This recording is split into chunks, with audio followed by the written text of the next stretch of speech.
I'm typically engaging with these types of founders in a very concentrated way where I'll work with one or two founders at a time for 1 to 2 quarters at a time.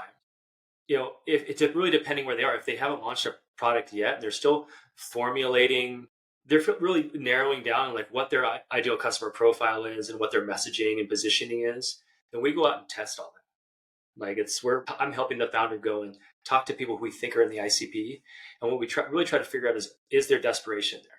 Is there a desperate pain that needs to be solved? And there tends to be a lot of iteration on what we think is the ICP and we think is the problem versus what people that are actually responding with, right? Because it could be something a little bit adjacent as a stronger problem. But what we're trying to do is figure out, is there desperation before we go and spend a lot of time and money building something?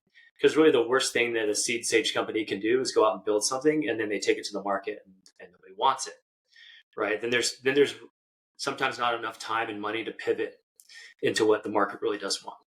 So that's like kind of the first few phases if a company is foundational company and they're just getting started.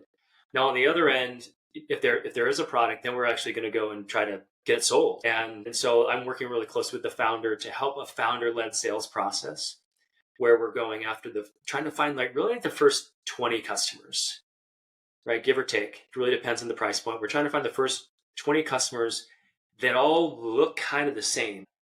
Initial customer profile, right, that we've figured out. We're trying to get that repeatable. And so, we really do encourage like that a laser focus on like what we've tested the ICP and we've saw some success with and focusing on that rather than like what the ICP could be years down the line.